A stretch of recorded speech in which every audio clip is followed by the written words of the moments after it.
Hai guys, welcome to kelas Rizky. Dalam rangka memenuhi tugas mata kuliah Akuntansi Keuangan Lanjutan 1, kami kelompok 5 akan melakukan wawancara ke salah satu usaha mikro kecil menengah di Medan, tepatnya di Identitas Kopi. Sebelumnya, kenalan dulu bareng anggota kelompok 5 yuk. Hai semua, perkenalkan nama saya Rahela Monarisa Borutasoid dengan NIM 19050820012. Halo semuanya, perkenalkan nama saya Trisha Elaine Aritonang dengan NIM 19050082065. Nama saya Maureen Lestolful dengan NIM 19050082029. Sebelum kita lakukan wawancara, akan lebih baik kita tahu apa itu SAK, EMKM, dan UMKM. Yuk simak penjelasannya.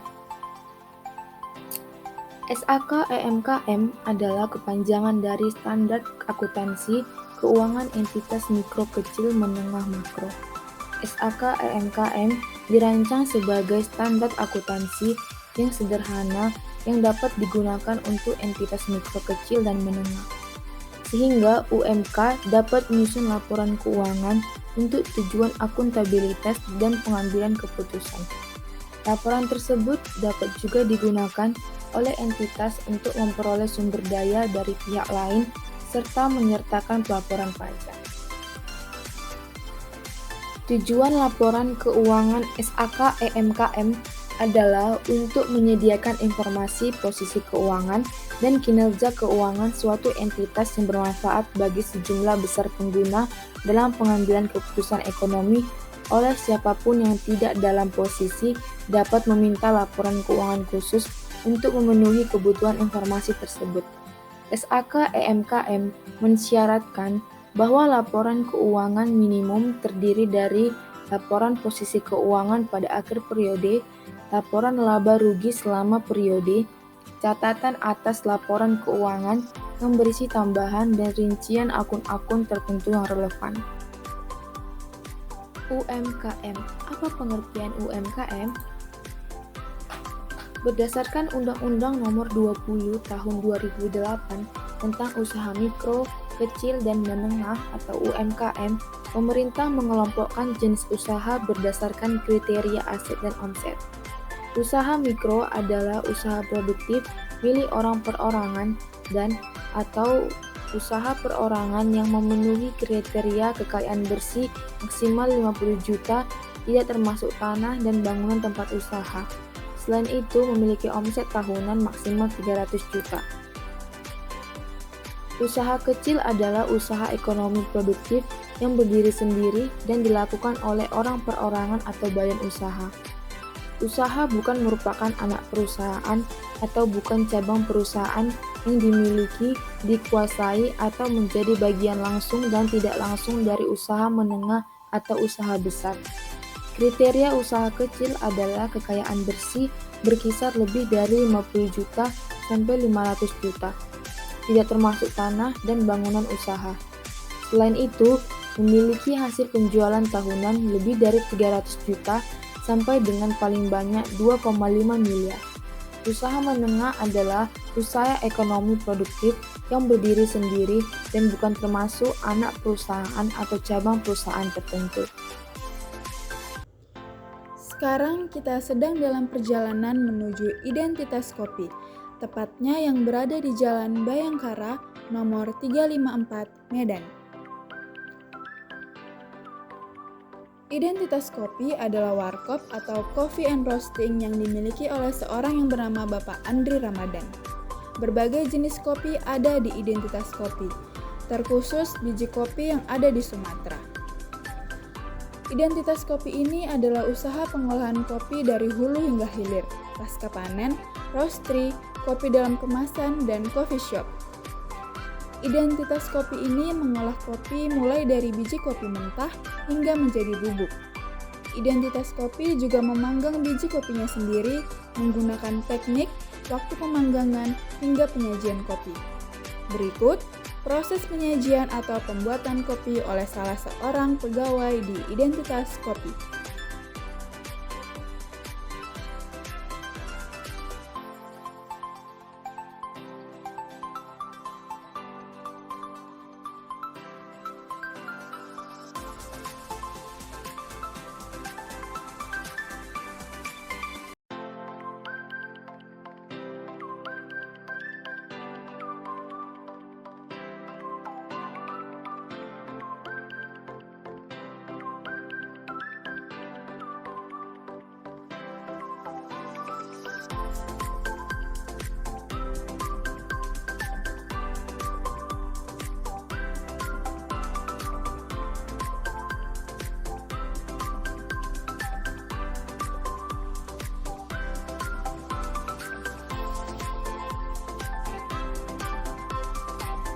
Selanjutnya, mari kita dengar video wawancara kami di Identitas Kopi berikut ini.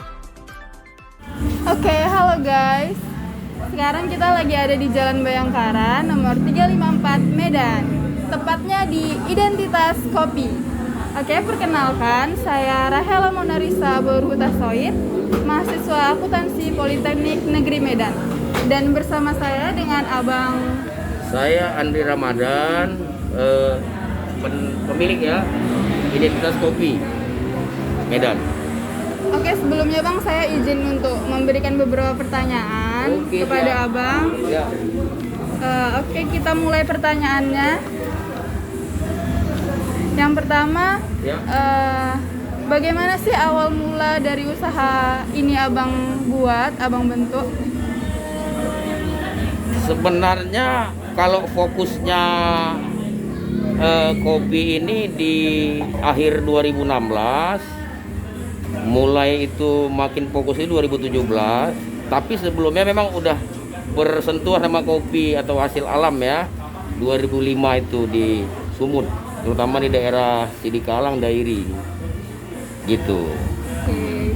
Terus apa sih yang membuat Abang tuh tertarik untuk membuat usaha ini? Gitu. Jadi memang nggak lepas dari tren kopi terakhir ya, 10 tahun terakhir ini kan dari Jakarta ya, Jawa, Bandung itu kan tren ya kopi.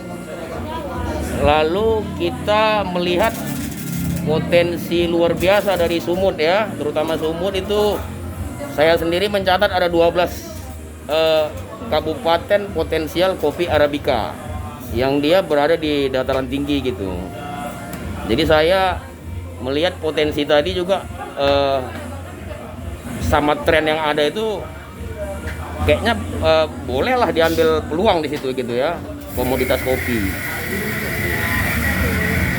Terus apa sih Bang menu andalan dari Identitas Kopi ini? Jadi saya sebenarnya mengandalkan terutama Sumut. Artinya menu-menu itu kopi Sidikalang, kopi Mendiling, kopi Lintong, kopi Simalungun ada, kopi Deli Serdang juga ada tapi belum dieksplor gitu ya.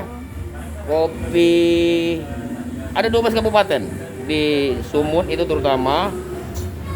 Masing-masing itu sebenarnya boleh jadi andalan.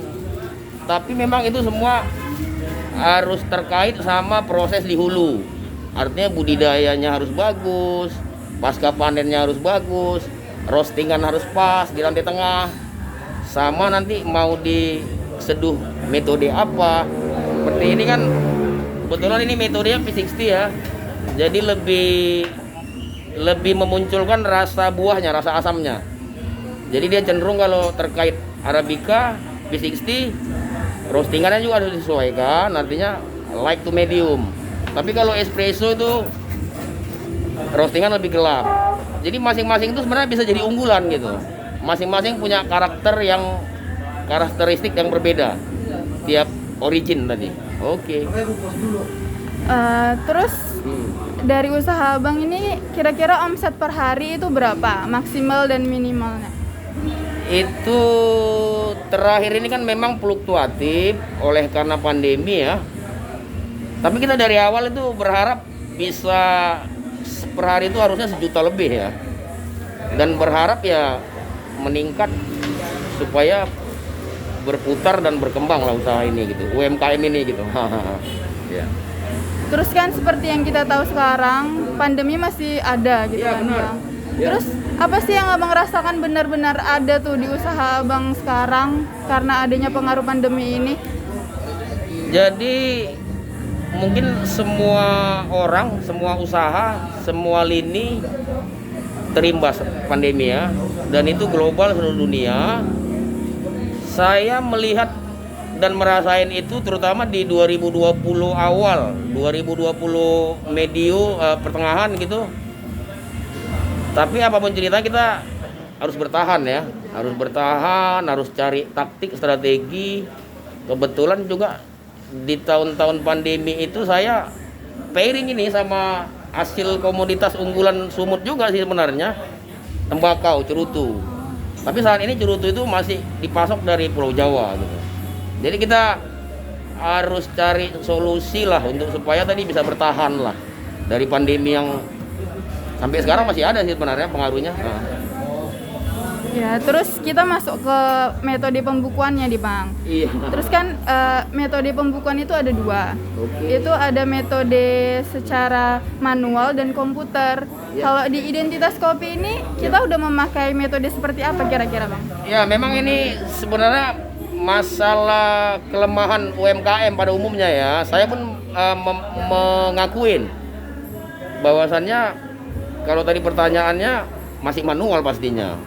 Itu pun belum begitu rapi, sempurna. Jadi masih pencatatan biasa. Terus di luar dari pengaruh pandemi nih Bang, Ya. ada nggak sih hambatan-hambatan yang Abang rasakan selain dari yang pengaruh pandemi tadi dalam menjalani usaha ini? Hambatan sebenarnya nggak banyak hambatan dan saya rasa belum ya. Kalau persaingan itu biasa lah gitu kan. Sekarang ini tiap 100 meter ada warung kopi, coffee shop, cafe. Tapi itu biasa lah di bisnis, di usaha gitu. Oke. Intinya Abang masih bisa bertahan ya kan sampai Masih sekarang bertahan dan usahanya. optimis.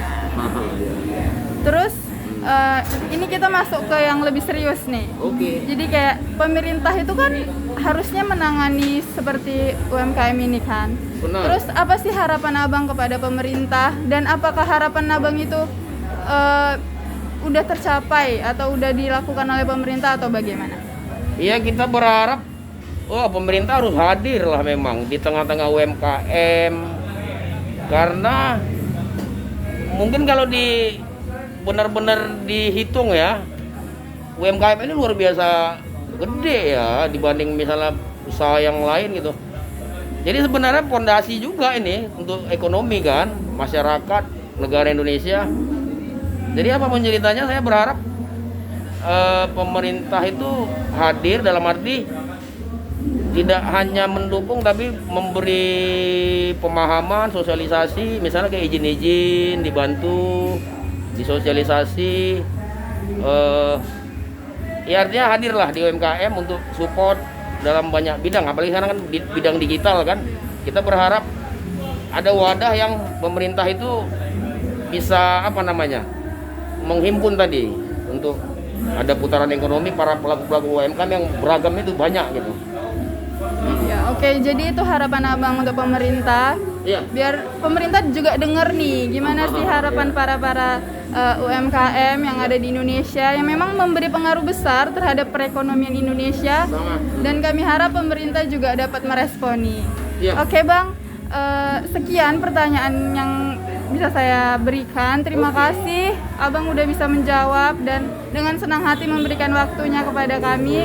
Kami berharap semoga identitas kopi ini semakin lancar ke depannya. Amin. Semakin lebar cabang-cabangnya. Oke Amin. Bang, Ya, tetap sukses makasih. terus. Terima kasih Bang. Iya, sama-sama, makasih ya.